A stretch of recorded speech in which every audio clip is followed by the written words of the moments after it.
Here we are. What up, everybody? Happy Thursday. Welcome back to another episode of Command This Podcast. This is episode 275, calling it Set the Tone. Thank you for tuning in. I'm Steve. I got my homie to my right and to my left, Mr. Phil and Mr. Dev. What's up, fellas? How y'all doing on this fine Thursday evening? One more day till the weekend. Yeah, we talked some all sports turmoil on Tuesday. That was kind of fun. Make sure you go check it out if you haven't already. So I'm watching the Mystics right now, Chuckaway game, just like Yam said. By the way, Yam, I know you're watching this game. He just said this in here. This is the most terriblest game I've seen. Like deluxe. It's just a pretty shitty. Yeah, it's like every pass is thrown out of bounds. They're missing 100 layups. Like, say what you want to say about Reese. Reese, I like her, but man, she misses the easiest mundane fucking shots. I mean, there's another one. Just throwing the ball out of bounds, man. It's crazy as hell. Like, just throwing the fucking ball out of bounds. I don't know. WNBA, man, I tell you, like, don't live up to the stereotype. After every one pass, every good game I see is like 5 terrible ones. I'm not gonna lie to you. I mean, most of the reason you watch the game, obviously, for Reese, Clark, a couple of the other ones, I know. So, you know who I've been thinking? Where's Della Don at, man? That was my one. Oh, she's ready to watch the Mystics, Della Don. I don't know, man. Like, I don't know the people like that. Man, she's like the best. She was the best player in the league. I think she went out for a back injury or something like that for the Mystics, man. Like, she's like the best player in that league. Oh, really? Tall white chick, yeah. Della Don. Look her up. She's dope, really dope. Well, that narrows it down. Yeah. But chick. Tall white chick, you know, and yes, narrow it down. That really does narrow it down, man. Oh man, Elena Della Don, I think is her first name. She's tough, man. She went to UConn, transferred out college to another school, got player of the year. Yeah. Hey, Phil, where's Della Don gone to, man? Do not. She's got a back injury, right? I can't remember. I remember she did, and that's kind of like where I think she's out for the year. Perhaps. Yeah, I remember she did have a bag. I heard about that. I didn't know what the prognosis was on that. Absolutely. Tia says, "Cool background, Dev." That's not background. This is my actual wall. This is what's behind the green screen, man. I can't show you what's behind my shit because it's a green screen. Yeah, it's a junk room. It's a junk room. I just got my stuff here. Forgive me, y'all. My camera's being a pain in the ass tonight. Yeah, so I'll tell you, who hasn't impressed the fuck out of me is in a way. Yeah, for sure. What's up, Ben Harlow? Thanks for tuning in, brother. Appreciate you, man. Good to see you as always.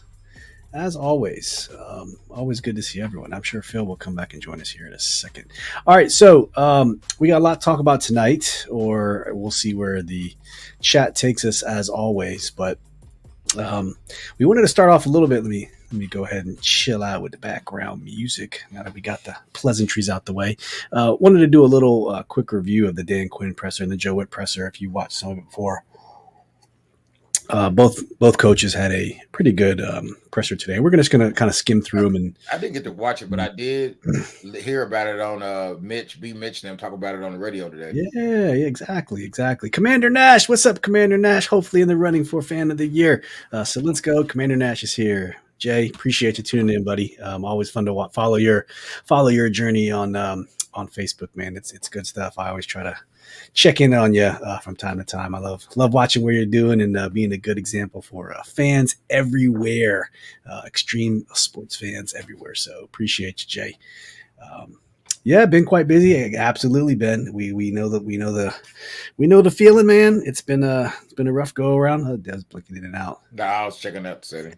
Yeah, mixed press conference. Corny asked question the other day. Well, this is good. We're doing a little react here because I've only seen snippets of it, so we'll talk about it together. We won't go through the entire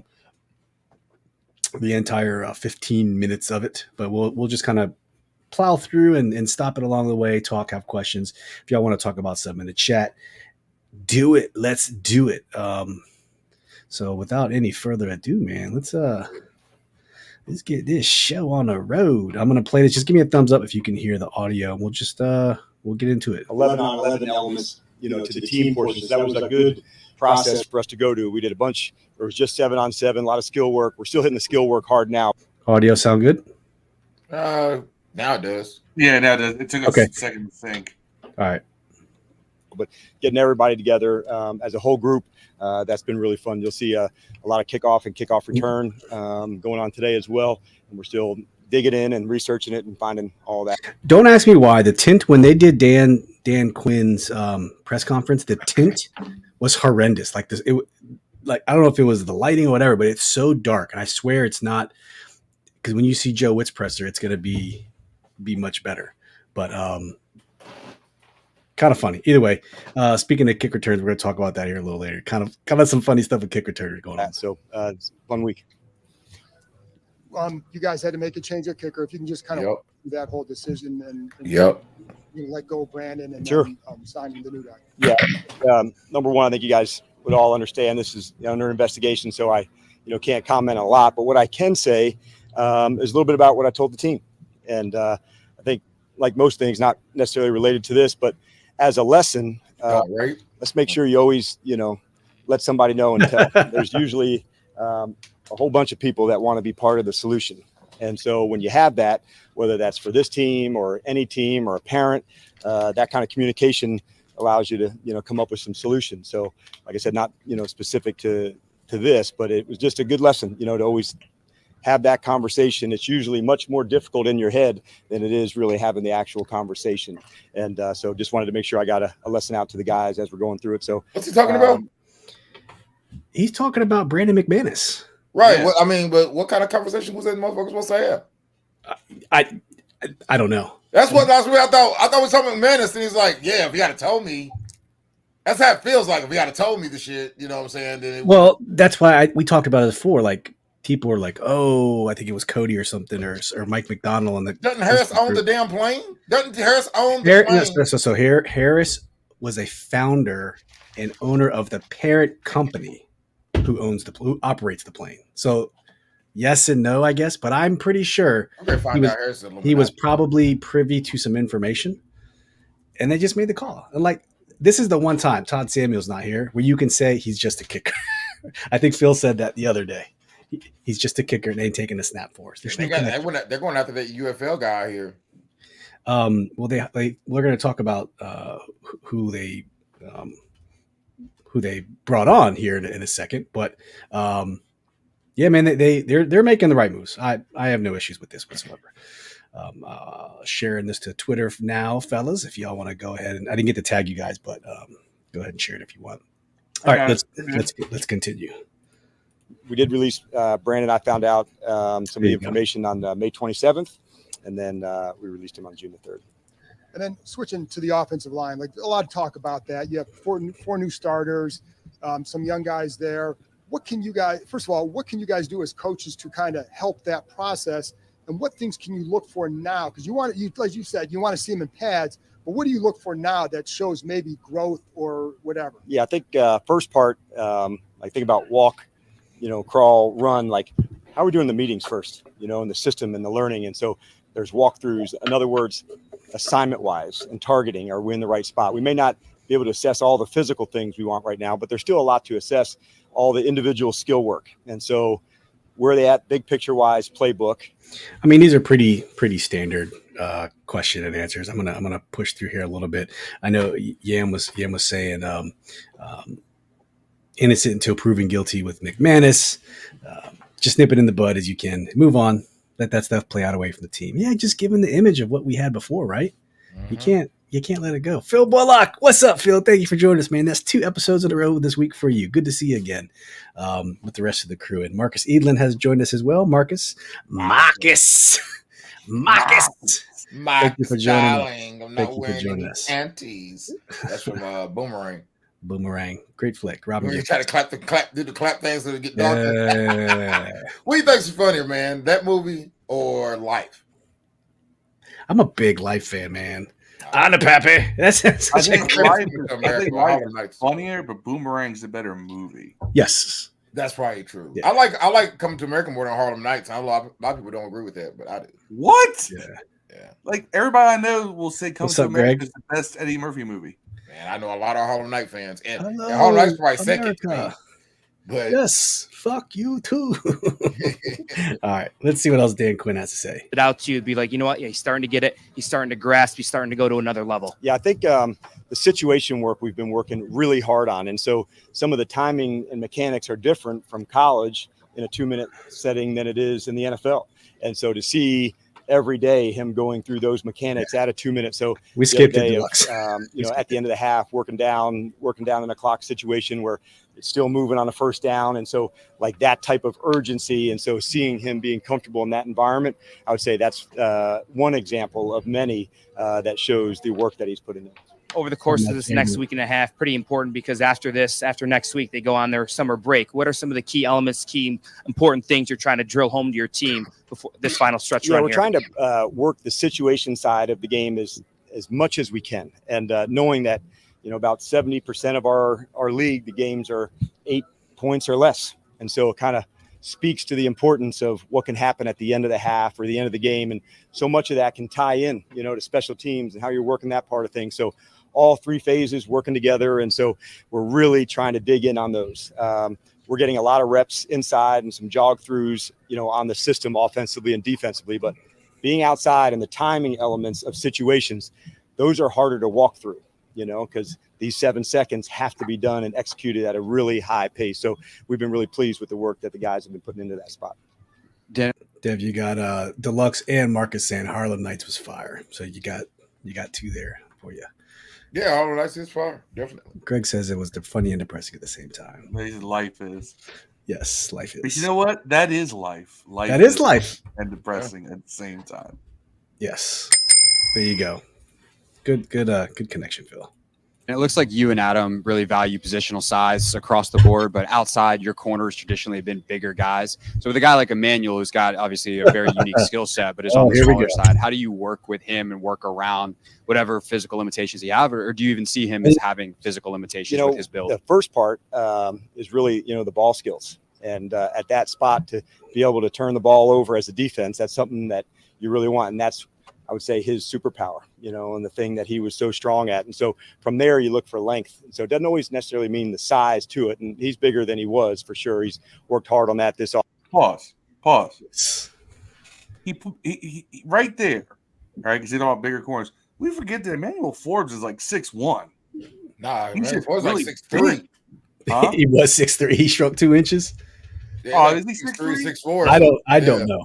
No. I think I he's do not 6'1". know. I do not know. I will Google it. Either way, and he's sticking up for him. And not that a coach would ever put a player under the bus. 6 foot 181. I thought he was 6'1". He did say he was bigger or he was smaller, so that means he must have put on a little bit of weight. I know that when he came to the league, he was 165. I thought. Yeah. So but remember, that was the whole thing in the off season was that he was going to put weight on. Yeah, putting on some weight. All right. And he did mention his ability to make turnovers. So off season to see. He that also weight mentioned his going up. length. But the length and the ball skills at that position, outside on that freeway, there's some real athletes, and you're just seeing more of this happen. You see some of the big numbers at contracts at receiver and corners, and so that position alone, man, it really calls for athleticism, the ball skills, and having that length to be able to defend some of the bigger players. And then generally, how do you work with Chad and his staff to kind of get guys where you want them, both from a build standpoint, but then a physical trait standpoint? Yeah, and so that's the good part of assessing every player. Not one size fits all, from their body composition to where they're at. And so each player will have a specific weight and a goal that they're trying to work towards. And so it's not one size fits all. In other words, they have to be between 180 or 190. It's really customized to the player. And that way we'll find what's best for them. This is good. Like Greg's saying, I don't understand all the Forbes say. Dude's in his second year, man. Come on. Second year. Yes, and it's not his fault he was drafted in the first round. That's Eric Stokes' fault, who's no longer a part of this team. Eric Stokes is gone. He's gone. I think he's just going to be a late bloomer like Jamin Davis has been. Yes. You notice that no one hates bloomed yet. Hold on. But you notice that no one hates Jamin Davis anymore. Yeah, that's true. No expectation. That's why they gave up on him. I mean, he hardly saw the field. Ben says, I'm not giving up on Forbes yet, man. He will earn this spot this year. I hope, because if he can turn into something that, because right now, I think a lot of people are writing him off and, talking about how bad our corners are. Because we don't know what Forbes is going to be. We just know what we know right now, and it's a question mark. So it's tough, man. I get it.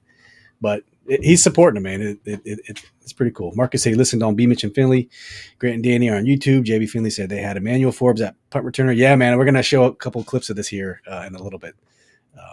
Deluxe says he can put weight up top. Maybe he's getting up day. Yeah, wasn't he the fastest corner in the draft or one of the fastest players in the draft last year? That I don't know off the top of my head. I don't. Yeah, that I don't know. Deluxe thinks he was going in the first round no matter what. Okay. He was, I think. Yeah. Ryan Elias, what's up, Ryan? Thanks for tuning in, man. Today, I don't understand the Forbes head either. He gets dogged this year in the field. He'll start swaying the other way. Absolutely. I just think people think it's an easy target. He's a first-round pick. You expect a lot. Like I said, 4.35. That's he had the fastest combine of any corner in draft last year. It's fast, dude. Yeah, so he had the fastest time, man. Flying. That's flying. And like can't teach that. Yes. Like you can't teach that 6'1", 4'3", man. That's man. We talked about this last year. If you watch the shows, like Ben said, he was a wash last year, lost confidence in one game. And what did we do? We kept lining him up against his abuser. We did not help him against AJ Brown. We ISO'd him again on AJ Brown, and he got taken to the woodshed again by AJ Brown. Like, you don't do that to a first year player, man. You got to help the kid out, man. You got to help him out. Worst thing. It's not the worst thing though. It's not that it's like, kid, it can't get any worse than that. Now you know where the bottom is. It's all up from here. Started from the bottom. Now we're here. That's right. All right. Let's push a little bit further. Skip a little bit more.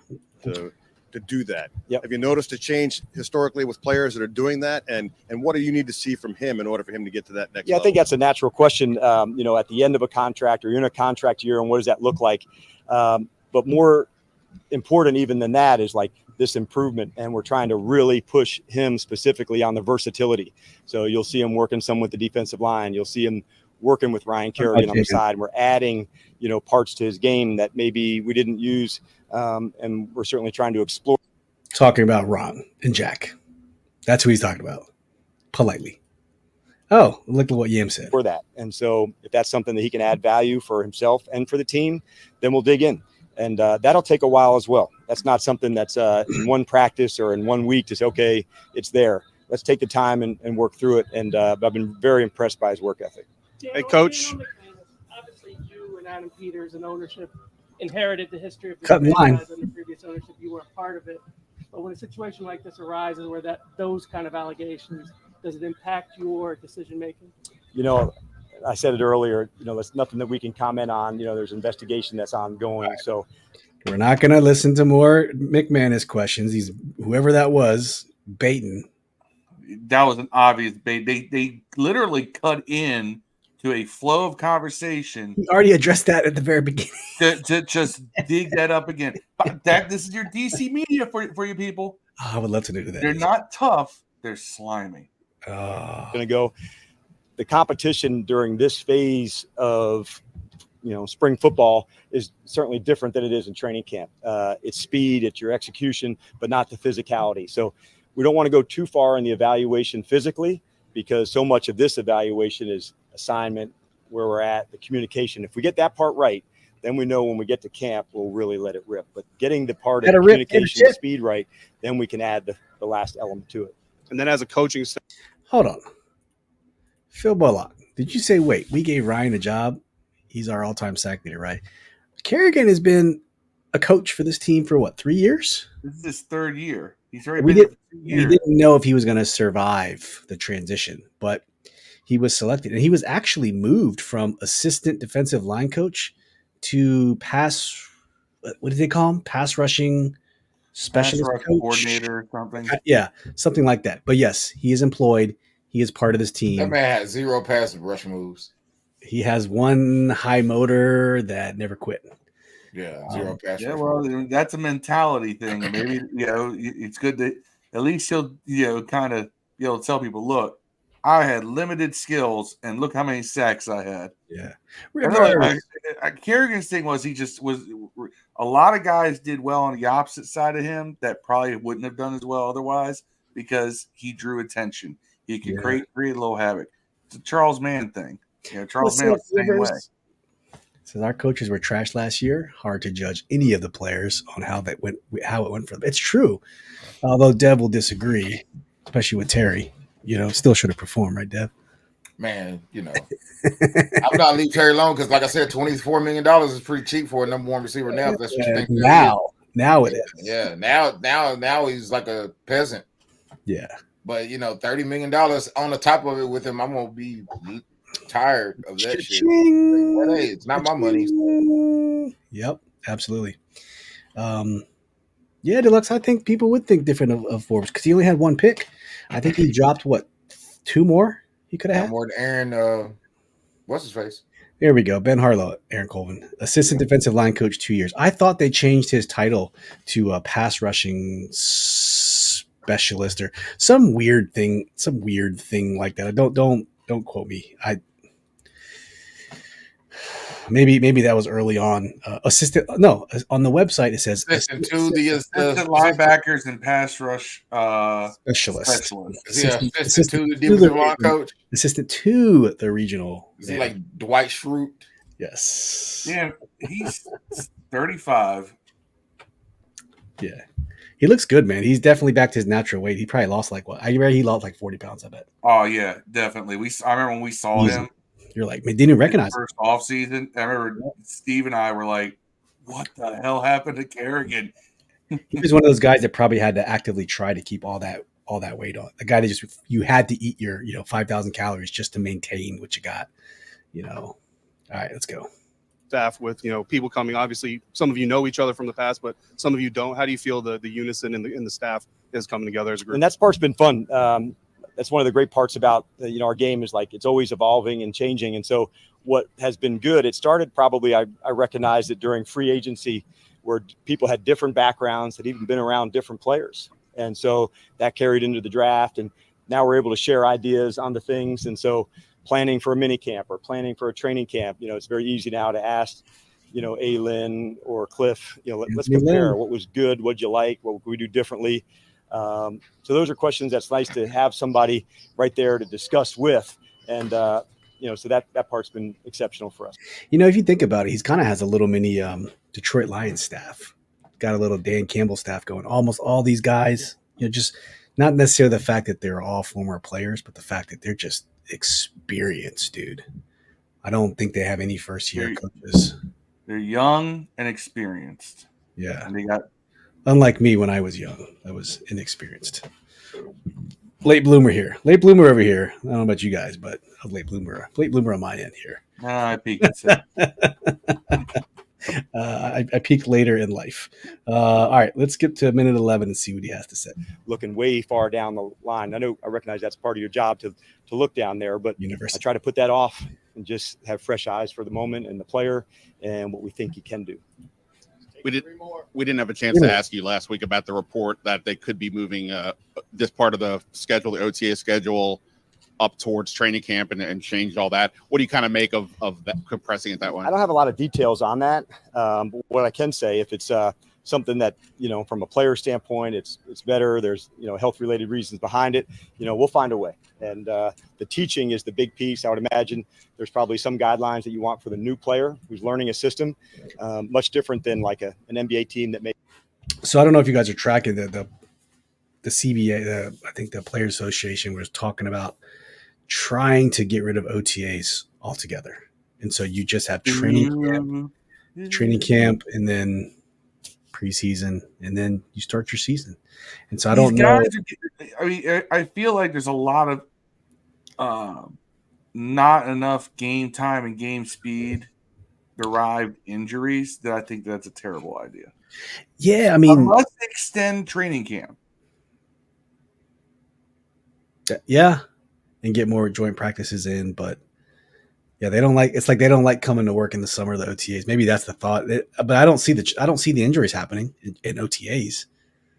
They're already down to less padded practices. They already have to wear those big padded helmets. They're already, you know what I mean? Like there's a lot of mitigations in place. I just don't see the risk of injury. Not only that, but on top of that, I mean, you can point to like a Reuben Foster. All right, he got hurt in OTAs. Yeah, but yep. Marcus said he was skeptical of old Quinn. Won him over with his leadership and coaching staff he assembled. That's right.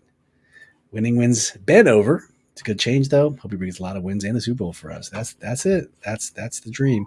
Let's fast forward another minute here and see what old safety tandem, Quan Martin, Jeremy Chin. I'm not assuming that they're the starters, but the guys who may be in that role. Just what have been your early impressions of them, and how do you kind of see them merging together as a duo there? Yeah, and we'll also play where there's 3 safeties on the field at times, and that position has some flow to it.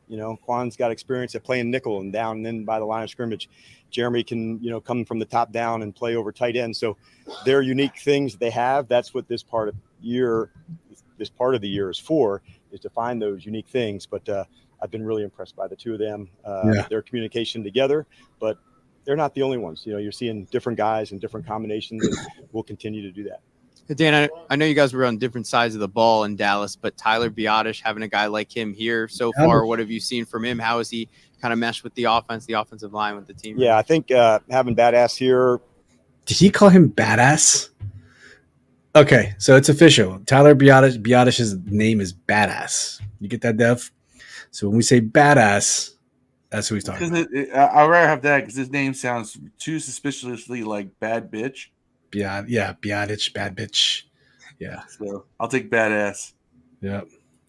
Process. Biotish, having a guy like him here. So him for 3 years. I knew not only, the ball player, but I knew, the person under the helmet. I knew what was behind the rib cage for him, his toughness. I saw, with a bad ankle. And that's what players say about Dan Quinn is, he's a football coach, but he gets to know people on a personal level. I know Ron Rivera had a little bit like that, but man, this is different. Look at the way he handles the mic. Look at the way he's talking to the other people. Like he just seems way more personable than Ron Rivera. No shot at Ron Rivera, but than Ron Rivera was. I don't know. Just my observation. He's personable without coming across like weak.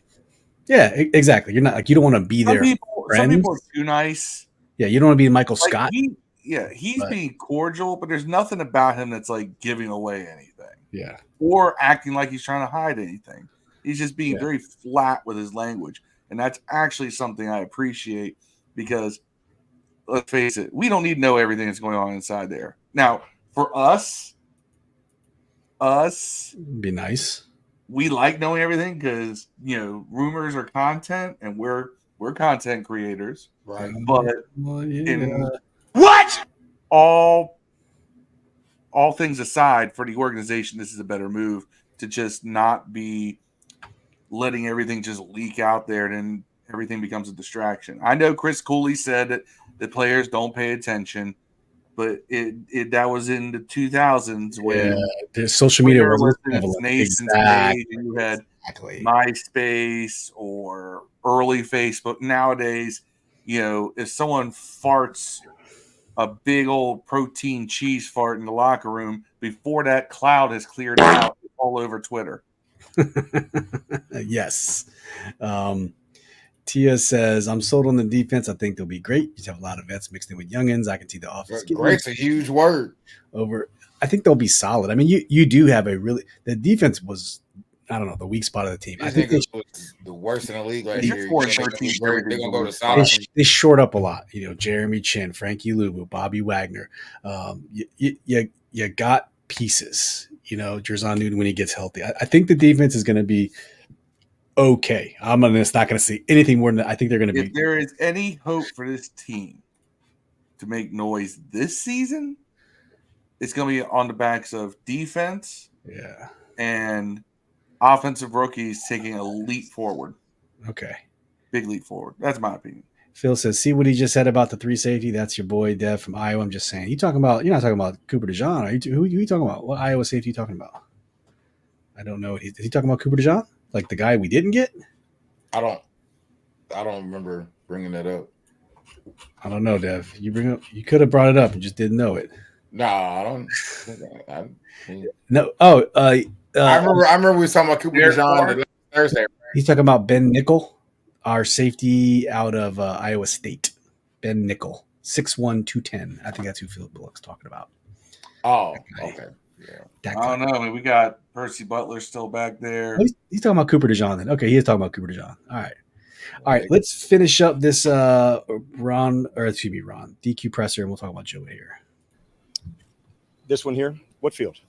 No, I'm just kidding. The good news, turf field had been here a long time that we didn't. So this is about the turf field that we're going to talk about here in a minute, or not talk about at all, because Dan Quinn's going to talk about it for us. So that's a topic we won't talk about. But just so you know, they tore up. There was a artificial turf field adjacent to the Commanders' practice field in Ashburn. They finally tore it up. They never used it. Every time I went there, it was players doing one-on-one drills who were just rehabilitating, like doing individual drills. So, and it was never used. Maybe they bought it. Maybe they installed it to have turf practices, because if you're going to play in a turf field, like in a dome somewhere, you use it. But they never use it. They never use it. The kickers use it to warm up, and that was it. Utilized. And so let's give some props to Josh and to his team of recognizing when things have to change, for the betterment of these players, that he's going to find a way to do that. And that's his pack to the guys, and knowing that, like, there's a way to dig in to let them know that he's going to, turn over every rock, so to speak, to make this experience as strong as it could be. Man, are we appreciative of that. So it'll be. But what are they going to do there instead? What are you going to put there? A slip and slide? How can you make the player experience better on the practice field? I don't know. We'll find out. Yeah, we'll find out. But that was the end of the Dan Quinn presser. He said it's going to be another grass field. Sorry, I should have let it play for 10 more seconds. It's another grass field. My bad. Oh, I thought it was going to be like, LED grass blades or something. No. Sorry, I should have let it play. All right, let's flip over to JWJ, little Joe Whitt Jr. action. We'll blow through this one as well. Pause, no pun intended. And then, so Joe Whitt is the guy that bringing all the energy, man. People love Joe Whitt. He came in from Dallas, I believe. He was the corner defensive backs coach, right, for Dallas. Yep. And the man has nothing but energy, dude. Nothing but energy. It's so fun to hear him talk and just express how he feels. So without further ado, let's just get into it. That's who you want on your defensive side. Yes. Of what we're doing, the way they're buying in, the way they're competing, it's fun, man. Both sides of the ball. It's just not looking at defense, both sides of the ball. Everybody out there is just really going after each other. And that's what it's supposed to be. That's the only way we're going to get better. What are your early impressions on Emmanuel Forbes so far? What have you seen from him? I've seen a young man that is every day getting better, getting used to my hard coaching. He's a kid that has a really good skill set. And just like the rest of the young guys, he's out there working his butt off. And I've been pleased with him. Yeah. Okay, you heard that. Not one inkling of bad things to say about Forbes. Not that a coach would say anything, but positive. Luvo? Oh man, everything. What's not to like about him? He is the heartbeat of what competitive, hard-nosed defensive football is about. And I remember he said, Coach, just tell me what you want me to do and I'll do it. And he goes as hard as he can. I love that. I mean, he's a fun guy to be around, fun guy to coach. With Emmanuel, what are some of the things that you have been working with him on? Not Emmanuel. Well, those are the things that me and him are going to talk about. Well, just between us. But one thing that I always would do, I'll look at every team's interviews and I'll try to pick here and there. Okay, but I can tell you that the kid is working his butt off, and I'm pleased with where he is. I can tell you that 100%. Because if I wasn't, I'll tell you, I'm not going to come up here and BS anybody. All right, so it is what it is. We're all trying to figure out what exactly this defense is going to look like. Do you know at this point? Yeah. Because it's all so new, like how it's going to fit in together? Oh, I know how it's going to look, yeah. Yeah, I know exactly how it looks. You don't, motherfucker. Shut up. What do you say, Dev? Yeah, he's like, I know exactly how it's going to look. You don't, motherfucker. Shut up. That's basically what he said. He's like, yeah, you know what the defense is going to look like? Yeah. For sure, I do. I'm the coach. What kind of question is that? What kind of fucking question is that? Yes, I do. Do you know what our defense looks like? No, exactly. All right. Before we go further, Deluxe asked if anybody been to Ashburn recently. Evidently, there's a bunch of construction happening to the right of the building. I was up there Mother's Day weekend. Ashburn. And I did not see what was going on over there. So I can't answer that question for you. But there was something. I just couldn't tell what. And I can't even tell if it's – couldn't tell what was going on. But I was like, oh, something's going on over there. I didn't know if it was an expansion or what was going on. It was very early stages. So, yeah. No, that's cool. All right, let's press on. In terms of Frankie Luvu, then it seems like he can play all over. But how many different spots do you see he potentially fit into? Same as here. Why would I say that right now when people are looking? All right, they'll figure it out when we play. But we're happy, and I'm not trying to be a smart ass. All right, trust me, Blaine, okay? But the advantage that we have right now is people don't know, okay? And we're going to keep that advantage until they figure it out. So I'm not going to say, I'm not trying to dodge anybody's question. Deluxe said, you summed that up perfectly, Dev. Yeah, man. Appreciate the brevity. None of y'all's business. I know what I'm doing. I got this. Y'all want to know what's going on with Washington defensive depth chart? Fill out an application in the offseason and become a coach, bro. That's right. Talk is cheap, motherfucker. To the to the defensive line coach like Kerrigan, aka Dwight Schrute.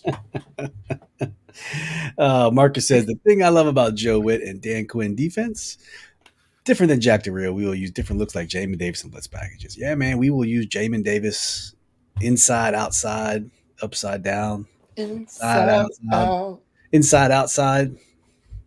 Turn them out. That's right. Jamin Davis playing safety. Jamin Davis converted to running back. I mean, who knows? We don't know what's going to happen. He loves some Joe Whitt. All right. I'm answering it the best way I can, but we have good players, and we're going to put them in position to help us win.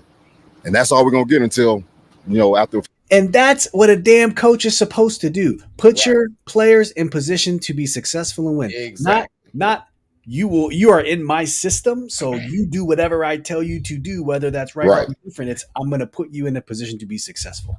We had 2 defensive coordinators in a row who did that shit. Yes. And it got annoying. Yeah, it was like, here's my system. You fit in it. You execute my system. And if you can't execute my system, you're not going to play. Instead of saying, I understand your strengths. I understand your weaknesses. Let me do this for you and put you here for you to be successful for the greater good. You're right, Phil. You're right, Phil. They just didn't do it. It was like, here's my system. You're either in or you're out. Yeah, Del Rio, and it was Minuski before him. Minuski. At least Minuski had a little bit of energy, but you're right. Barry was the worst. Yeah, but at least Joe Barry, his system and the players generally fit. Yeah. Except on third down. God, they were the worst third down defense. Lux and an OC did the same thing last year. That's right. It is my system. Here it is. Take it or leave it. It's my way or get the fuck out. No, you can't be criticizing the system that got Terry McLaurin, the $24 million receiver, a whopping 1,000 yards, almost even, huh? Hey, come on. Ben said Jamin Davis will play at Logan Times' old tight end position on his rookie deal. Don't make me. I mean, if Jamin Davis could play tight end at 6'4", why not? Sign him up. And the Jamin Davis runs a fast 42. He's fast. He's athletic. All right. Yeah, he's like a 4.4 guy, right? Jamin Davis. Yeah, something like that. Let me put it this way.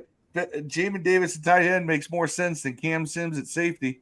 Oh, hey, we gotta keep doing that. Smoke weed every day. But Jamin Davis running 4.47. I was faster. Actually, that was this one. We gave this one. Smoke weed.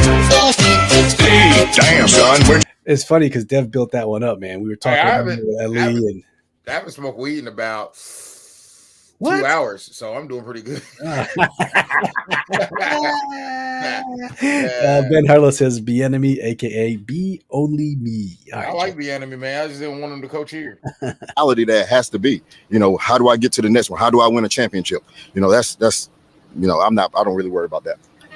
Is he somebody that still likes to absorb things from other veterans? Yes, and he is a listener. He's a guy that absorbs it. He has one of the best linebacker coaches in the league in Ken Norton. Who wouldn't want to listen to him? And so, and then you have Bobby right next to you, and then the young guys. So he absorbs everything. And then at the same time, he's really a quiet guy, but when he speaks, everybody listens. Joe, along those same lines, having a Bobby Wagner on your defense, how much do you actually lean on him to help with the little things, to be that leader on the defense? A lot. I just told the defense, this is the vet's responsibility that the young guys are going at the speed of the vets. All right, if they have to make sure that happens. We're going to get them to understand what they have, but to play with the edge and the tenacity that we want. All right, they're in the locker room with them, and Bobby does a great job of that. And Bobby does a great job of when I install something, and if I don't do it as clean as I should, he'll come and say, "Hey, coach, maybe got you, Bobby. All right, go back in there and do it." And I respect that. I take coaching from my players. I did it in Dallas. I did it in Green Bay, wherever.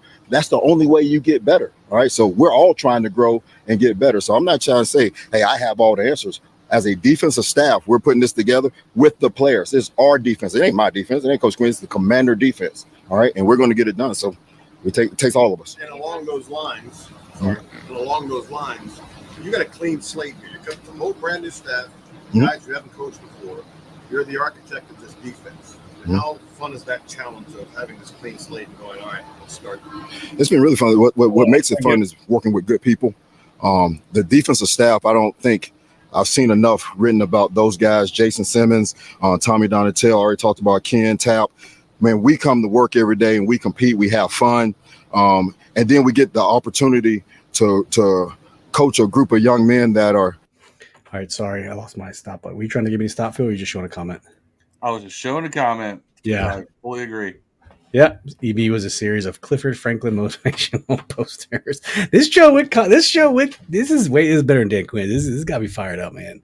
But Joe, here's the thing. All right, remember all last season how we all thought, or not we all, but a lot of people were screaming, "Eric Bieniemy should be the head coach. Listen to him talk.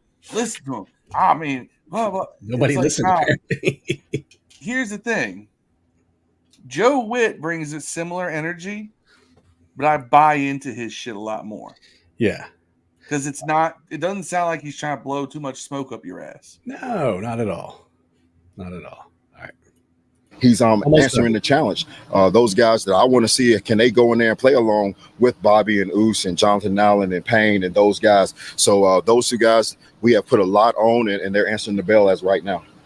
Last one. When you came in, last one. Staff came in under you. You started talking about how we're not going to see exactly what we saw from Dan Quinn in Dallas, and what we saw some stuff from Green Bay or whatever. As you see some of the players come in here, and how exciting is it to kind of see this defense take shape, and as you plug some of these guys in, and So what they said was you said you're not gonna do the same defense you had in Dallas as these new players come in. How excited are you to see what this defense transforms into? So that's what he said. The defense you guys can build here that you talked about different from everywhere else. I mean, how excited is it to see that? No, it's fun. This is the players' games, okay? And you're gonna hear me talking about feed the studs, and we're going to design our defense. We're designing our defense around the players that we have. I think if you're just limited to saying, hey, we run one scheme and that's all we have, and no, you have the players that you have, all right, and you make sure that you are putting them in the best position to play high level football. And we have really good players, and I'm excited every day to come in here and figure out what's the best way to use them. And one thing I want to say as well, we don't have 11 starters, okay? You're going to put this down, so don't ask me who's starting here. We have 17 to 18 guys. We're going to go out there. We're going to roll a deep crew and to go out there and whip people, okay? So we don't have 11 starters. We got 17, 18 people. We got a deep crew. We can go out there and wreck people. I think I'm not saying we have 17, 18 starter quality guys. What necessarily? What he's saying is that we're going to have 17, 18 guys who are going to form the core of what you're going to see in the different packages out there in the defense. Because some people took him to think that he was saying we have 18 starters on defense. Ben was saying that earlier. Quality, and and some people took it that way. No, what he's saying is that you're going to have a core group of guys, starters and frequently seen subs. They're going to be rotating in and out depending upon the package, the scenario, who's got the hot hand, who's cold, who's not playing up to the way they should normally play, who's playing over their head, all that, right? It's all a part of just going with the flow of the game and going with the flow of the situations. That's what he was referring to with that. Yeah. So Deluxe says, I watched that when I go play football. Yeah, man. What's the story with the Usay nickname for Luvo? So Usay is a derivative of Uso in Samoan, and Uso means brother. So if you watched, I don't know, what's the Fast and the Furious movie with Rock? Uso brothers on wrestling.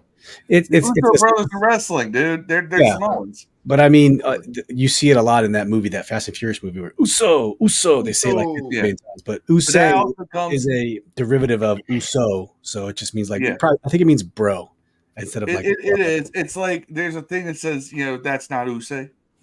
That came up in WWE with the whole bloodline thing and everything else. Those who watched, you know what I'm talking about. It's like that's not Usay. Nobody watched. Not bro like. Like that's not Usay. That's not Usay. Oh, you know what? Actually, before we finish that out, there is one more thing that he had to say here. Sorry.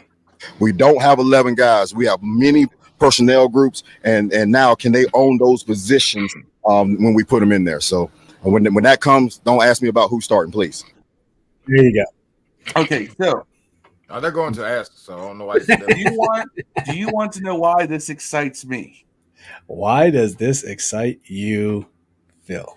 Okay, me being Mr. Team Historian. This is exactly the kind of defensive mentality we had throughout the entire Gibbs tenure with Richie Pettibone. If you ever watch games from back then, you'll notice if you can pay attention to the huddle on defense, guys coming in and out all the time, right? They never just left 11 guys out there. It was a constant switching of personnel. There was constant. They had a formation for everything. The idea of the massive coaching staff where everybody's a specialty, that originated in DC, right? That was a Joe Gibbs thing. For part of it was because Joe Gibbs was like, I don't know shit about defense, which is funny because he actually did. But he was an offensive guy, and he had a bunch of offensive people. And he told Richie Pettibone, you handle the defense and get anybody and everybody you need. And they had more coaches than anybody in the league too, right? But they also had more formations. They had a defense for everything, right? Yep. So when I hear him say that, that's exactly where my mind goes. It goes you're gonna be sorely sad. Well, I didn't say they're gonna be that good. I'm just saying that mentality, and that mentality helps, especially in a league where everything's so specialized anymore. You need to have that kind of flexibility, and you need to have so many different adaptive packages. So I like that.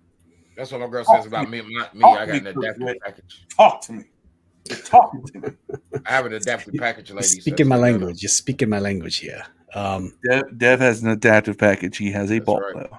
Oh, does he now? Okay. So as you guys know, we talked about this before. We released old Brandon McManus, who's no longer available. But what we did do is we signed a kicker from the UFL named Ramiz Ahmed. He previously played for the Birmingham Stallions in the USFL. He holds the record for the longest field goal in the USFL.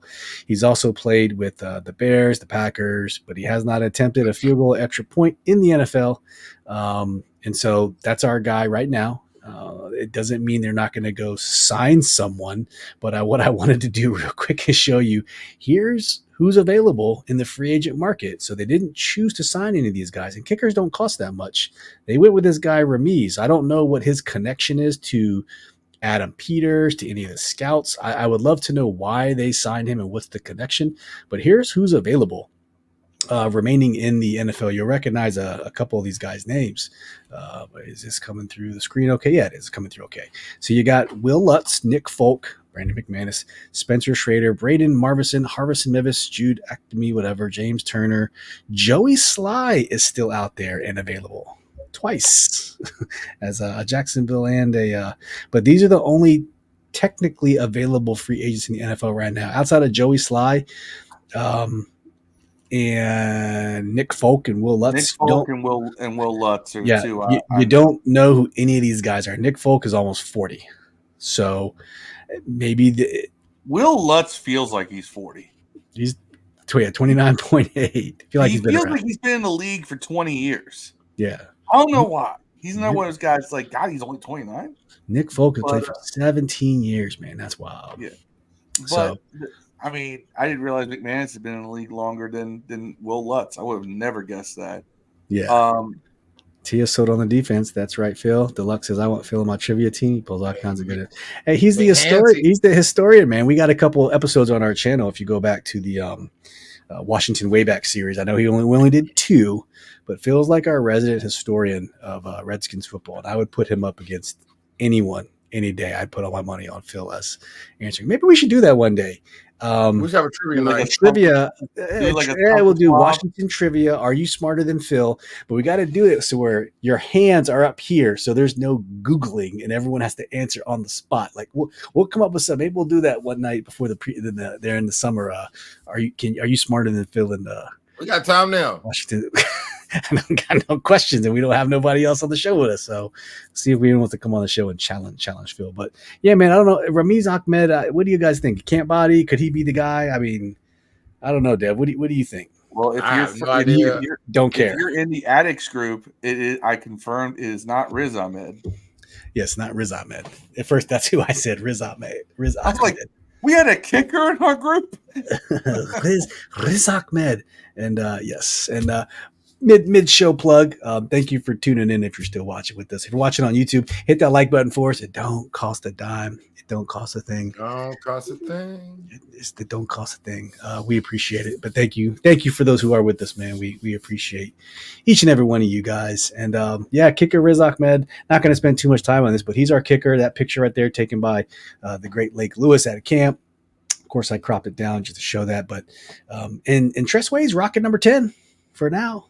Remember, he said he was going to try a bunch of different numbers out, so he's rocking number 10. Watching the old RG3 now. RG3. Yes, RG3. Tia said, I'm going to be a spectator because Phil knows a lot. There you go. No, don't get his head too big, Tia. You're going to get him.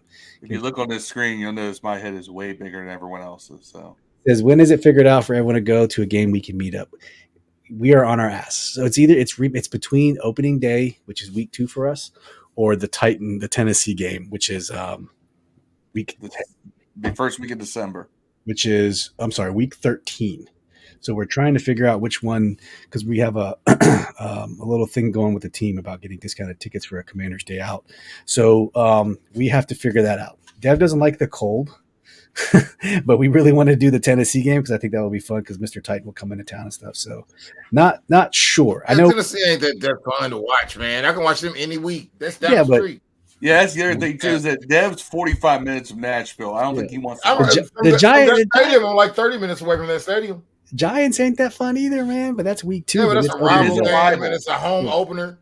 But either way, we'll be at the home opener. I think Phil and I will be at the home opener. To be able to say that he saw Jaden Daniels' first pro pass in person and Todd Samuel. Man, Giants are going to win anyways, though. Now that you think about it. Yeah, probably.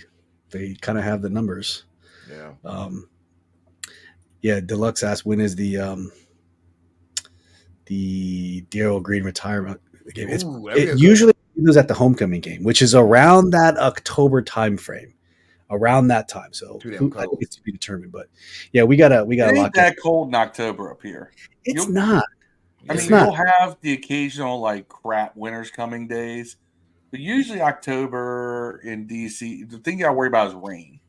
I don't know, man. I just spent $1,200 on a clutch for my Hummer dog, so I don't know what I'm gonna be doing at that time.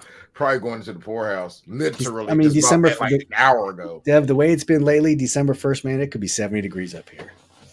Who knows, man? It snows like out here. Your tornado. That's tornado season, big dog. Hey, we get tornadoes here, man. Yeah, y'all actually don't get them. Y'all just get them warnings. No, we okay. Now I got now. I'll show you this. This actually happened here, a few miles from my house. This is actually a near pussy ass tornado. There was one down the street last week. It is. It knocked down 3 houses and 8 trees. Literally 2 houses down. We ain't built for this. We are not built for this up here, man. That's scary. That's scary. We are not built for this up here. Yeah. I have here's the real bad one. Look at that noise. Right through. This happened right near Kyle and George's house in Gaithersburg. See there, part of it. Right there.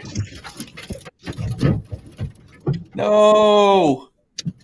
Got him pretty good. But I've seen one of those once, and I got into the cover real fast. Came through pretty good, man. It came out of nowhere, actually. So I don't know. Someone pays attention to our podcast. Oh, Crystal Asbury still taking donations for the grill. Crystal, you appreciate it. And I think she just put in for it. Super sticker, Crystal Asbury. All right, who's the Crystal hookup here?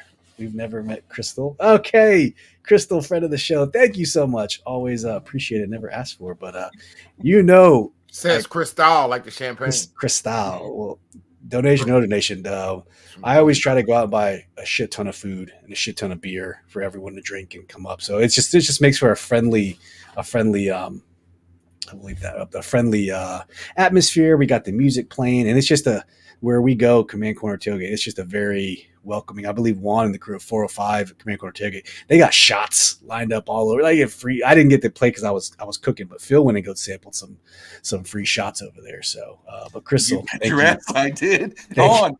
Very much. I went and sampled free shots over there. I got free shots of the Johnny Walker Black that someone brought over to our tailgate. Yes, you did. I mean, I was lit. Why's it gotta be black? Huh? There's Blue Label too, Dev. If you want to go down that route, I mean, you're Johnny Walker Black is a thing. I know. Yes, great job, Crystal. Thank you so much. That was appreciated. Yeah, saw some of the flooding up in Abingdon. It was bad, man. It came out of nowhere, just all the twisting and turning. But real quick, we'll get the Yams comment and get to the last video here. He said he was living in Indiana, so multiple twisters. One closest with 100 yards away. That's nothing. That's scary, man. That's some pussies, bro. Phil asked about your first fireball experience and will call. So, not sure what that is, but now I'm Crystal and I went to the Redskins Chargers game in 2013, and we were looking for the Hogs Haven tailgate. Yeah, and could not find it. Okay, and these random guys were like, "Hey, come on over here." Yes. It's like they looked at us. They said, "You look like you need a beer, right?" So we go over. We're gonna have a beer, and they're like, "Hey, you should do shots of Fireball." And we're both like, "What's Fireball?" What? So we do shots of Fireball. We had never had Fireball before. Can't stand it. We started having shots of Fireball, and it was delicious. Shots. One of the guys there owns a seafood restaurant out on the Eastern Shore, and he was making shrimp jambalaya. So we ate shrimp jambalaya. We're drinking Bud Light or Miller Light or one of those. I can't remember what. And then we're doing shots of Fireball. And then we got drunk, and then we walked the wrong way around the stadium to Will Call, where the tickets were, and we ended up walking 3/4 of the way around the stadium. Oh my goodness! I do that ditto a lot. And then we finally got the tickets and got inside. But it was like we're kind of doing that when you get really drunk, you start leaning on people. Oh yeah. We're both like keeping each other upright. For show. It happens, man. Oh, it was great. It was a great time. We won that game. That was even better. That was the Pierre Garçon one-handed catch game. Oh, even better. This is a fun bit. This next bit was brought to you in part by Phil. I wish I could make it a little bigger, but it's a short, so it's kind of hard to make it. You can't make it any bigger. Remember the Titan. I wish Mr. Titan was here, but if you remember, I'm trying to remember what year this was. 13, 14. I don't know. 15. It's right in front of me. 14. There we go. Redskins versus Texans fight. Will Ferrell. Will Compton from Bussin' with the Boys kind of goes over a good little memory about a fight in 2015. So check it out. To him, he was one of our D linemen. A lot of shit talking going on when it was 9-on-7, right? I want to say it might have been day 2 of practice, and guys were just kind of fed up, especially on the line of scrimmage. And my boy Adam Hayward, who was a linebacker and somebody who he was just waiting on an opportunity to fight somebody, but they caught one, and on that field it fucking went down. That was day 2, both right? Fields. The other field ended up seeing it, and then they started swinging. Vince Wilfork reaches back in his ancestry and comes fucking flying and almost connects with Niles Paul. I'm talking both feet off the ground, tries throwing a massive Superman punch, just misses Niles Paul. You saw that one on tape, and literally he might have killed him. Chris Baker was being a to him. He was one of Yeah, that's crazy, man. Swaggy's the reason why a fight. Swaggy. Old Swaggy B. Swaggy Chris Baker. I love Chris Baker, man. He was awesome. I know, but you ever notice that whenever shit popped off, it was because of him? Yeah, he just had that swag about him, though, man. He was because he seems like that dude just chirped all game. Yeah. Who was that other defensive lineman who from Clemson? I had so much promise. Jarvis Jenkins. Jarvis Jenkins, man. This dude's gonna be so good, and man, he was not. He just could not get Jarvis right. Jenkins I thought he was gonna be great too. Oh my gosh, that dude was so athletic, man. He was so. Who was the dude who also played Clemson with him? It was that Swaggy, was right? Defensive tackle, and he was the other guy. And everyone said that Jarvis is what made that guy great in college. Fuck, I do remember. It wasn't Shaka Tony. Where'd Shaka Tony go? No, Shaka Tony got cut by us. Yeah, but where'd he go? He's a free agent. I'm saying, like, where school did he go to? Penn State. Oh, okay. Well, Shaka Tony came like a decade later, dude. Yeah, I know him. You're right. Yeah, I know you're talking about Phil. Hold on. I'm gonna pull it up right here. Here we go. The 2011 class. Nobody in the first round. Went to Clemson, second round. So it was 2011. Okay. Round 2. Jarvis Jenkins, Daquan Bowers. Okay, because they went right after you, right? And everyone thought that Jarvis Jenkins was the guy who made Daquan Bowers good. Yeah. And yeah. Either way, that's funny, man. Leaning on the will call booth. There you go. Ben said this will be the Jets and the Commanders in the preseason. They're also talking about doing it with the Dolphins, man. You guys hear about that too? They're going to have joint practice with the Dolphins, so that's going to be interesting. See if Jalen Waddle and what's his name? We were abused. Gonna break us off. They're gonna break us off. What a real $30 million receiver look like. And then we're really gonna see if Emmanuel Forbes is playing well, like everyone's saying. So I don't know, man. I don't know. All right, Forbes at kick returner. This is something that I wanted to show you guys. So someone brought it up earlier. There's footage from practice of, now clearly these things are deliberate, right? They show things that they want to be seen. And I don't know the logic behind it, but we got footage of Emmanuel Forbes playing kick returner. Let's check it out. Ooh. Stop screen. Hold on. Hold up. All right, here we go. I say it ain't so. I never thought I'd see the day, but here it is. Did you ever do it in college?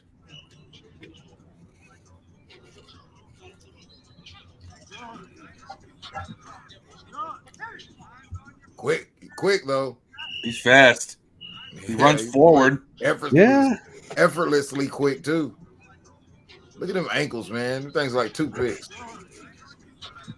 Now, granted, he's got a lot more open field than he normally will have.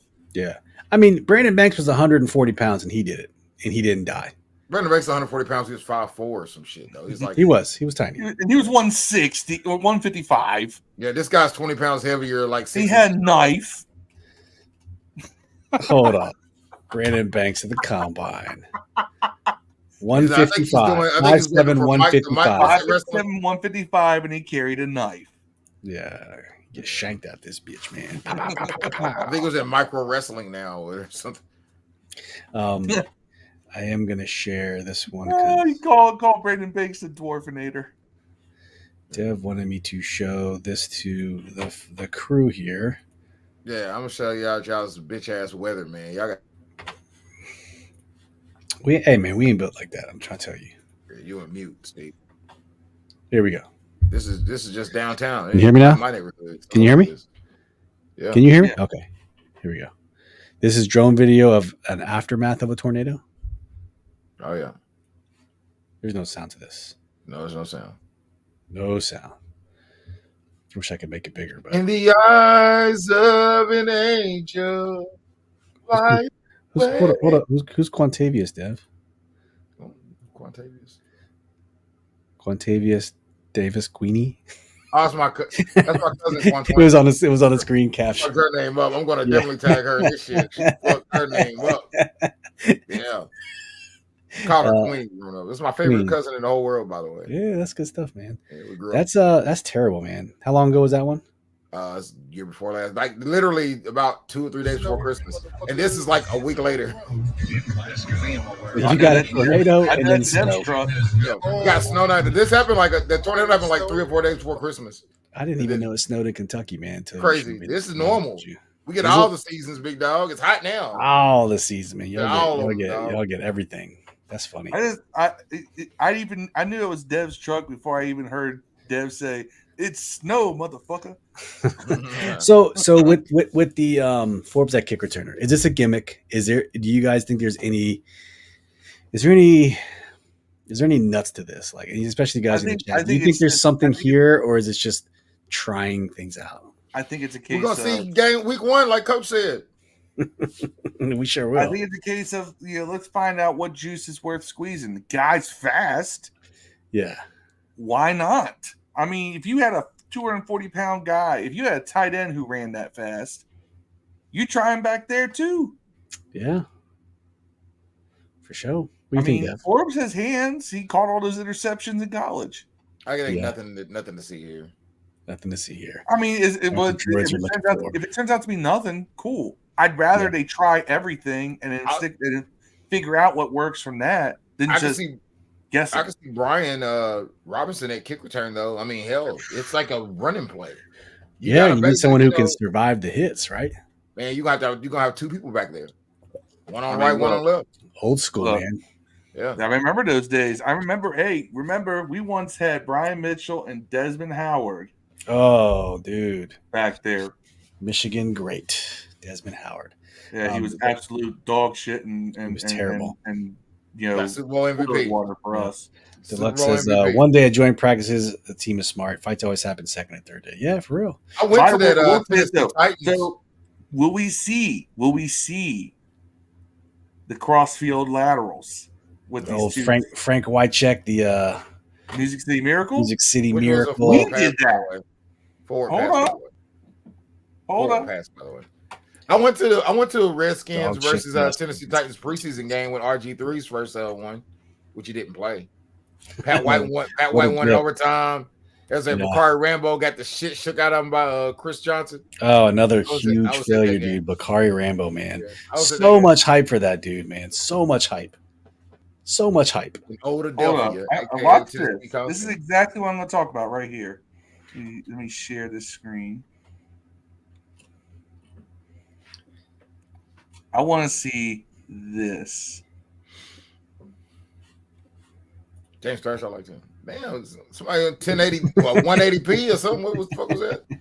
There's Howard, the number 4 pick in the draft. 1992. I remember this like it was yesterday. This was the year after the same season after we won the Super Bowl. At the 45-yard line, and hey, I do not remember that, bro. I do now not watch. remember. He's gonna score.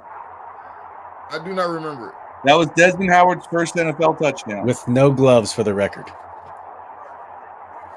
No gloves. Well, now watch this the very next statistic kickoff right after. Deion Sanders come into the game as a return man. The Falcons in an early hole, 14-0, and this isn't the place you want to be behind early. And Atlanta's in a position they got to make something happen now. They can't let the team and the crowd get down on you here in Washington. It can get ugly. Ensuing kickoff. It's Chris Berman? Yeah. He's going to start right. And then he goes 99 yards for remember, he had the speed before. Not this time. What, Chip Lowmiller's going to catch him? Give us a break. He could go all the way. 99 yards plus. We won that game, but that's my favorite player, by the way, of all time in football. But that I want to see plays like that. You got 2 return men back there. That was a punt return. They had 2 men back there. Yeah, they had specifically for that play. You can do shit like James, that. Was it James Thrash? James Thrash came along like 10 years later. Who was the other returner with Desmond Howard? Brian Mitchell. That was B. Mitch? Okay. Yeah. Mitch, the one that threw it. B. Mitch threw it to Desmond. Man, that's. I thought we drafted Desmond Howard. He was gonna be great because that motherfucker was killing at Michigan, bro. He was, dude. He was the truth. Man, he was so cold. At that point, I thought he was the greatest college player I've ever seen. At that point, and if you don't, it might be before some people's time, but I thought we were also good when we got Reggie Brooks from Notre Dame, the running back. Reggie, I thought we were going to be legit. You know who I thought would be good in the pros like that? Also, it wasn't Rocket Ismail. Rocket Ismail, dude. He's the reason why I started liking college football in the first place. Number 25 in Notre Dame. Notre Dame. Him and Jerome Bettis, they play together. Yeah. He's the reason why I liked freaking college football. Rocket went to the Canadian Football League.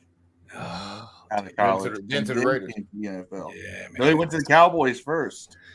So I'm not going to talk about the turf. All right, we already talked about the turf. But just for the record, we can just gloss over it. The Commanders have launched a exclusive TV broadcast partnership with WUSA 9 up here.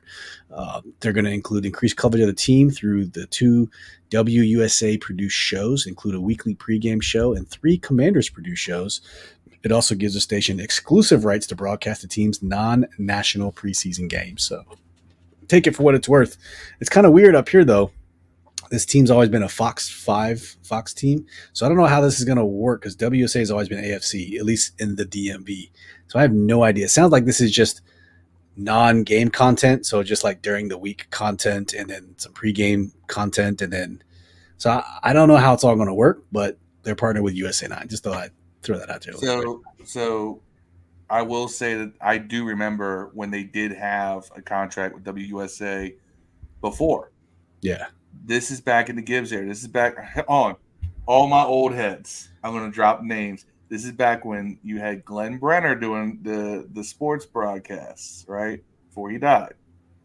So you had Glenn Brenner doing sports podcasts. They had the coaches show with Joe Gibbs. All that stuff, that was all WSA 9. And that's because back then the NFL used to actually hold tight to the idea that, except in rare occasions, one network got the NFC games, the other one got the AFC games, and CBS had the NFC games. We're in the NFC. So WSA had the contract to air all the Redskins stuff back in the day. That's right. They sure did. It's crazy how that turned, though, right? Yeah, I hate it because it makes it harder to find. And then at the end of every Sunday night, what did you have on NBC4? George Michael Sports Machine. Yes! Sports Machine. One of the greatest shows ever, Dev. So George Michael is a legend up here, broadcast legend. Every Sunday night, he was like our own little Chris Berman. So he would wrap up the entirety of sports every Sunday night. He was doing, and he did that show starting in the 70s. Like he was Sports Center before there was Sports Center. So good, man. So good. I always loved it too because he covered pro wrestling. Did he? Yes. That was a cool thing. If there was a pro wrestling pay-per-view, he showed highlights from that. Well, you never got that from anywhere back then. So for me, who didn't get to just buy all the pay-per-views, I had to wait till the tapes came out 6 months later to watch them. Like that was cool. Like I knew what happened that night. Yeah. You know? So I was a big fan of this of the Sports Machine. Loved George Michael. Like that was that's a legend. We had legends like between him and Glenn Brenner. You had legends in the 80s and 90s. Oh yeah, broadcasting up here for sure. Dev Yam said Dion was nobody's favorite. What are you talking about? He's my favorite. What are you talking about? Nobody. I grew up. I didn't grow up there, but I used to live in Thomasville, Georgia. Around the time he was in Tallahassee, Florida. He was like in high school, I think, and he was like the man, dog. And then he went to, you know what I'm saying? Then he went to Florida State. So like I grew up there. They had the high school. I was in middle school. The high school attached to the middle school. Sean Alexander. Not that Sean Alexander. That's another Alexander. Running back from the Seahawks. Sean Alexander? No, the other Alexander. Courtney Alexander. I'm sorry. Oh no, I know you're talking about.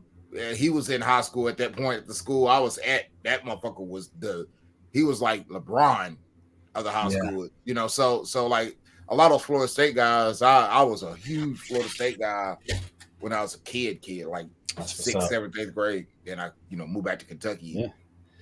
But Deluxe says Sports Machine got the movie 8 Seconds, man. I don't know 8 Seconds. But that's a cool fact. The bull riding movie.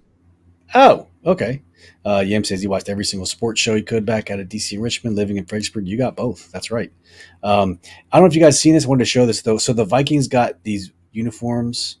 Have you seen their uniform called the Winter? Let me get out of here. Winter Warrior.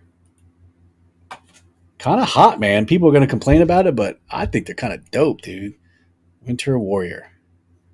I mean, it's fitting. It's fitting. I think it's kind of cool. I just like different uniforms, man. But I figured I'd show that. I don't know if we're going to get some crazy. It's just called the Winter Warrior uniform, all white. I don't know if maybe this is a different runoff of the Color Rush sort of thing. It is. But I like it. Thought that was pretty cool. I just like seeing different variations of uniforms. That's all. When I don't know what are we gonna have anything cool like that or whatever. And then we also got a new team dog named Barney. Week-old. What's the obsession with dogs on this fucking team, bro? I mean, every year they do that. But it's really, we talked about this last year, Dave, if you don't remember. It's kind of a thing, and what they do is they sponsor a dog, right? And then they train the dog, and they give the dog to a wounded veteran. That's really what it is. It's not about like they train to be a service animal. Yeah, you're not a Cleveland Browns mascot. It's just the team dog that as it grows up, it comes to team events, and all of a sudden, then they give it to a veteran as a service animal. That's all it is. And so this guy is. Oops. And I think for everybody who talks about doing stuff for the community, that's a big thing. Yeah, there you go. Barney, week 11, black Labrador Retriever. So there you go. Steve, you're a veteran. Steve is a veteran, man, and he has ED. So, I'm joking. You'll get a dog for erectile dysfunction, bro. You know what? I can't lie, man. I get medication for it, so you got me, bro. You got me. I know the cure for erectile dysfunction is easy. It's just new pussy. That works every time.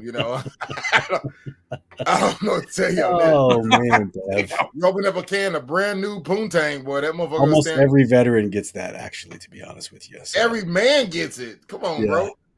And then the final thing I wanted to show was so there's a PFF. Take it for what we love. PFF. Take it for what it's worth. They got the teams listed most likely to go from worst to first in their division. This is by Trevor Sikkema, and that's from Road Trip. But it's your dog. Remember that? Yeah, but it's your dog. It's a game if you put peanut butter and let your dog lick it, but it's your dog. Good movie. They got the Bengals going, highest chance of going worst to first, Trevor Sikkema. Bengals 1, Bears 2, Chargers 3, Commanders 4, Titans 5, Cardinals 6, Panthers 7, Patriots 8. And I put this on TikTok, and man, people did not like this at all. The things I put on TikTok, they think I make this shit up. I'm like, dude, I'm just posting other people's stuff and talk for conversation. Like, don't attack me. But they didn't like the Commanders at 4 because they thought, the East is just too strong with the Cowboys and especially the Eagles to go to first place. But Bengals and Bears, Bengals make sense because Joe Burrow was out. He's back. Of course, they can go from worst to first. Bears, they were a 7-win team. That's hard to be 7 wins and be the worst. You have a great chance too. But Chargers, they lost a lot of people. I don't know how they can go to first place. They lost all of their people. They lost Mike Williams. They lost Keenan Allen. They lost Austin Eckler. Like, I don't know what the Chargers are going to do this year.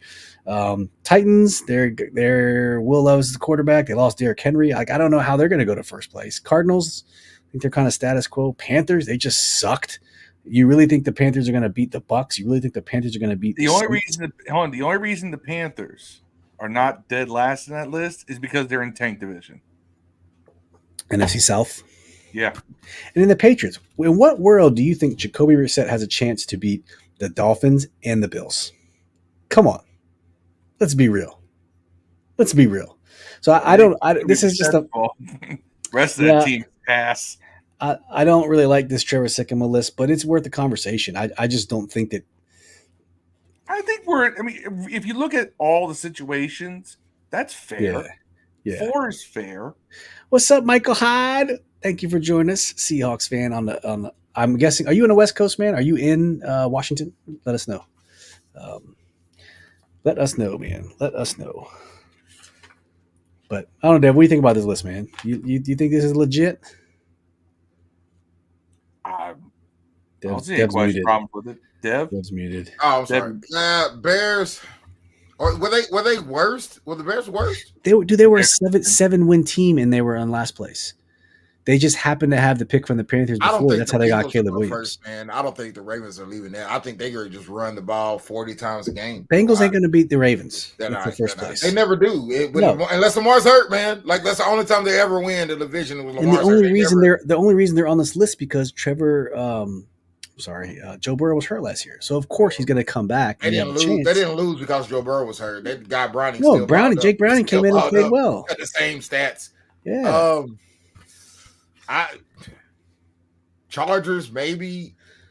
I don't know, man. The Bears will be mine if it happens, but I don't think they beat the Lions out, and then Green Bay. Yeah, there's too many roadblocks. That's why I just say I don't like this list as being the best teams. I don't even know who's in. Who's in Arizona? That's the West, man. You got Seattle. You got the 49ers. Seattle's vulnerable, and you got brain fart here. I think none of these teams do this, by the way. Not one of them. The Rams, excuse me. Yeah, I don't think any of these teams go. No. Bears, I think they get the closest because they were already a 7-win team. They were already decent, I guess. They weren't terrible. They got this first overall pick because they had the pick. They traded for the pick year prior. So, okay, Michael Hyde's in Seattle. Okay, cool, man. That's good to know. Good to know. We got to connect out there in Seattle. Seattle's a cool area, man. I was at Fort Lewis for a little bit. Mount Rainier in the background is a beautiful backdrop out there in Tacoma. Cool stuff, man. I think that's kind of the end of the normal topics we were talking about. But as we always like to do on this show, we just did this Tuesday, but it's always cool to talk about what's good in your life. So if you're in the chat, let us know if you have anything good cooking in your life. Anything good this weekend? Anything good on the horizon, man? So Michael Hyde is in Seattle. So we actually got West Coast repping on this pod. There you go. West Coast. Because you and I know it's the best coast? No. Go back to our East Coast guy. Yeah, same here, man. Go back to our top 5 rap beefs. We'll talk all about it. Go back and listen. Go back and watch it.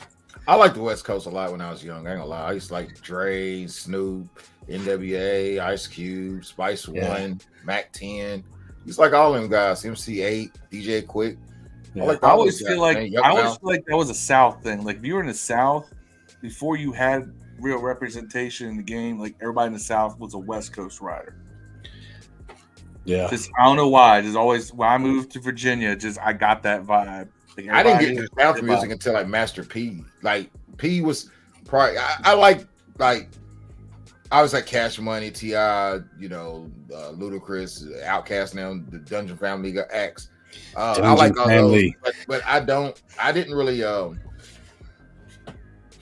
I'm trying to remember who I listened to from the South that rapped before Master P, man.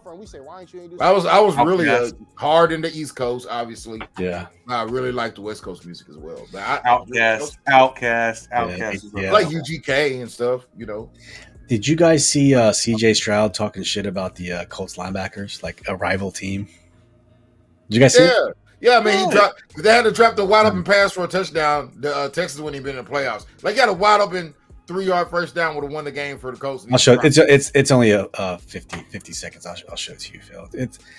He's got some nuts saying this publicly. Here, I'll pause this. It's like one of our players talking shit to like the Cowboys or the Eagles linebackers. Just listen. Like my boy EJ Speed, but it's a ton of dudes. It's not just EJ.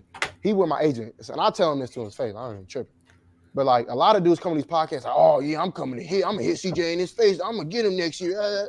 Why didn't you do something? Like where I'm from, we say, why didn't you do something where you was mad at? You was mad right there, man. Do something. You could have made hella plays, bro. You could have made plays, dog. You could have shut me up right there, but you didn't. So what make you think you're gonna do it now? And if you do, I'm gonna come back, bro, for real. This ain't for no play, bro. I'm like, come on, Y'all man. done got him in that mode. You got me, Yeah, But you know what I'm saying? Though, it's like, this is the mode I've been waiting to get. Like, I'm gonna slam CJ on his head. Like, man, you should have did that then, bro. Right. Now we're gonna have another opportunity, and we played him first game of the year. Ooh. I'm excited. The coach, we Yeah. play him at their place. It's gonna be rocking. Indy hates me already, and I love it. So I kind of like these storylines that they're bringing. It's bringing like a little bit of fun and drama back to the very WWE-esque, where you're getting like storylines and rivals, and like if you ever played Madden and you're on the player creative mode, and in between the weeks you can kind of like set up a rival tweet. You can make fun of your rival. You can challenge a rival, sort of thing. If you know that, you ever do the creative player thing, Dev, where you can do that. You can just continue about your week, or you can challenge a rival, and you have to do better than them in that. Come on, 2K.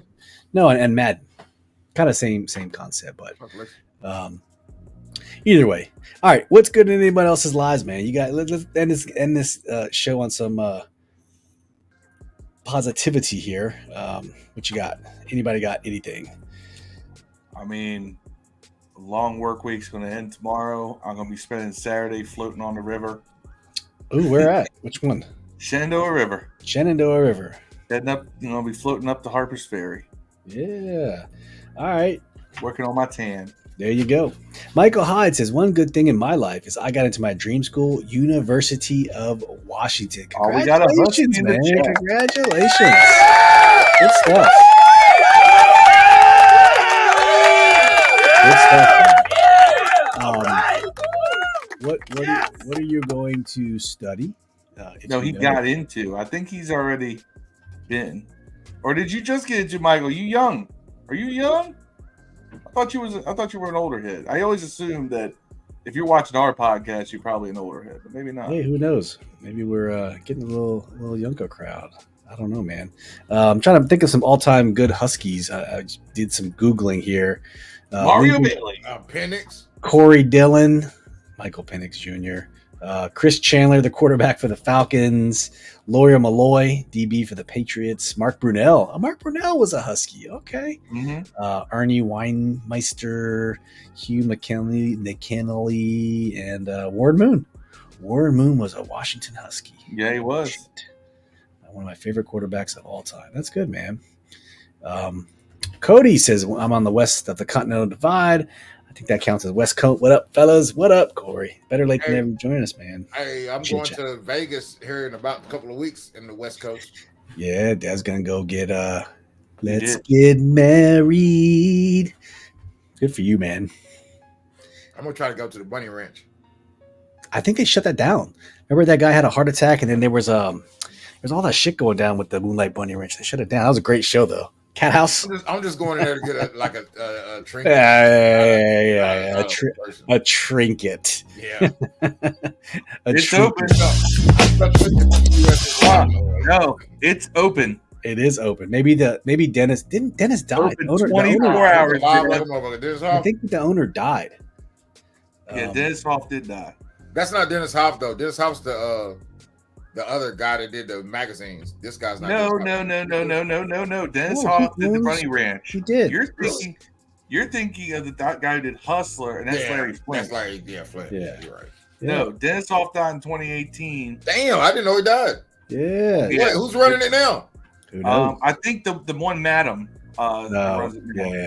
Yam has a job interview with Stafford Schools next week. Yeah.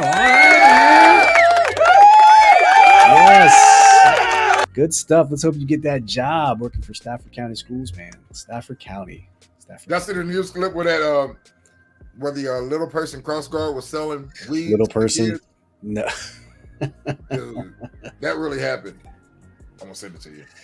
Yam says no old heads are Seattle fans. Phil, you should know this. I got a couple that are my age, but I think they really piqued their interest when Russell Wilson got drafted and all that stuff. Jay Martell says on the east side, what's up, boys? Haven't been here for a while, so I might as well stop in and say hi.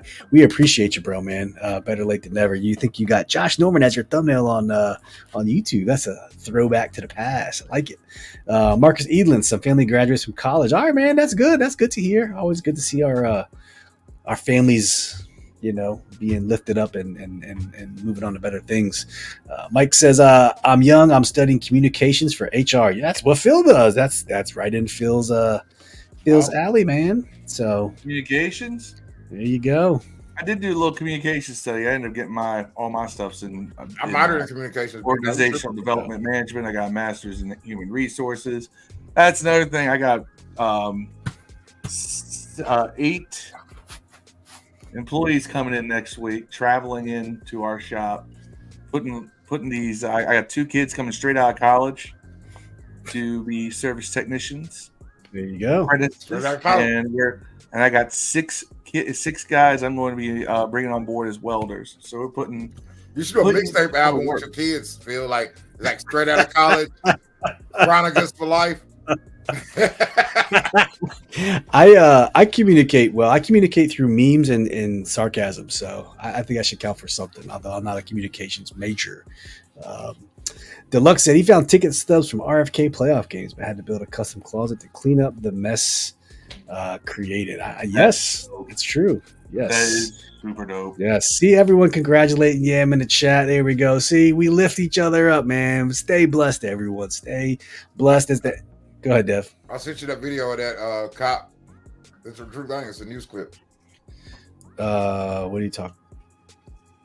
Should I even show this? I'm afraid to show. Some CNN or some shit. It's super appropriate. You can show it. When all right, like some midget porn. Or something. Okay, everyone.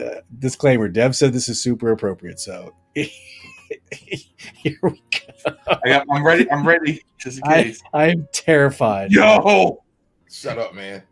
Were there last night as police led 26-year-old Kiara Lee to a waiting van, her feet shackled. She got her walking down here like she Hannibal Lecter. Possession of drugs and corruption of minors. Investigators say she used her position as a crossing guard at an intersection near Penwoods Middle School to get close to kids and gave at least one child edible marijuana. Oh, jeez. I got tons of questions though. Like, for an example, right? In the cars. Is she giving like 8, 9-year-old kids marijuana, or is it like 16, 17-year-olds? Because it's 16, 17-year-olds. I'm sure if a midget offered me a blunt, I can't pass that up. I'm just saying. I'm just being real, dog. Like, how much weed did you smoke with adults at 17 years old? I like you. I have so many questions. Yeah, I don't get what's going on. Why did they have that chick shackled like Hannibal Lecter? Was she a threat? At the end of the day, I know it not from punching anybody in the face, clearly, but man, they're trying to dick punch, man. They're trying to avoid the dick punch. She's supposed to get kids across the street, not in the streets. You know. Yes. Congratulations, Yam. Everyone's saying, "What's up, Yam? You got this, Yam. You got it. Kill the interview, man." Crystal says, "Simple pleasures, taking the favorite grandson to breakfast in the morning because he is spoiled." Now, Crystal, let me ask you this: you said favorite grandson. Is there more than one? And do you play favorites to him over other ones? Crystal, like the champagne. Is that what we're saying, Crystal? Do you favor him over other ones? Yeah, and do she had a favorite kid too. Do those other ones know that they are the favorite? Because in my house, it's communism. If these kids don't get equal shares of exactly what every other kid has, it is World War III. Let me tell you, 3 boys. If the youngest doesn't get the same share of what the oldest got, all hell breaks loose. So I'm raising these stupid communist kids. Like I'm trying to teach them, like, life ain't fair, buddy. Sometimes you just don't get what the other kid has. That's just how it goes. So, yes. Jay, midgets. I've seen it in action. Those kids definitely police each other. There you go. Jay, you got to go back to Tuesday's show. We showed something. Dev went to a Little People wrestling event, and we played some footage of that. Pretty cool. Yes. Everyone has favorites. They just don't tell them. That's right. Kind of do. Yes, Minnie. They all know who the favorites are. Sean is the favorite child. Okay, Sean, shout out to you. Hope you watch this. Crystal, go back and show him. Sean is a fan of this podcast. You're the favorite. Yes. Marcus says the new Ghost and Bad Boys movie starts Friday. Yeah. Did you guys see the clip of Will Smith? And it's kind of a philosophical clip. A philosophical clip. You know what? I'm just going to show it because we're in that mood. We're showing clips here. the premise of it is he says the original director Donnie Simpson of Bad Boys told him that, hey, we're this 90% solution, the movie's almost done, it's great. And then Donnie goes, it's halfway done. And then the difference between 90 and 100 is a lifetime. The difference between nothing and 90 is nothing. It's insane. I really want to share this with you guys. It's real quick. It's really cool. That people don't really realize what it takes to win, right? And it's like there's a great quote. Don Simpson, who was one of the original producers of the first Bad Boys, and we saw a screen and it was really good. And he said, I said, it's good. It's at about 90%, And he said the great thing about being at 90% is at least you're halfway there. Right? It's crazy. And I was like, and that has turned out to be so true. The difference between 90% and 100% is lifetimes of difference. The difference between a good player and a great player is light years. It's like, my son was a chronic B student. And he would get B's all the time. And he was like, Dad, it's just, I really could get A's, if I wanted to. And I was like, nigga, I promise you can't. Believe in yourself. I promise you can't. You think that the difference between a B and an A is the same as the difference between a C and a B. Nigga, it's not. It's not. I just think that's like a really, really cool analogy. Like getting things something to 90% is you might think it's a great thing, but to get it between 90 and perfection it's another level, man. And I kind of take that approach with a lot of things I do in my life. And I just saw it. It just really resonated. I go with dream medium. That's my approach. You what? I dream medium. That's my approach. Dream medium. Hey, low standards. You can always meet them, right? Right. You know the drop the play. You know the drop the play on that. So I guess if you're difference between a good player and a great player is Aaron Colvin and what? What did you say, Phil? I think I missed what you were trying to. You're trying to give me an alley-oop. Oh, you were talking about lowering the expectations, and I was like, yeah, you know the drop the play. Oh yes.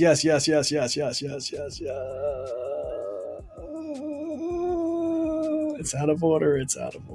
Oh, man. I can't perform under this pressure, Phil. Damn it.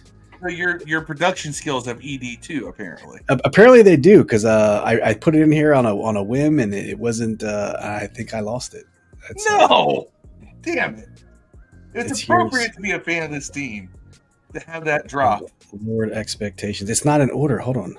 Oh, sorry. I'm sorry. That whole interaction was a lowered expectation. It was.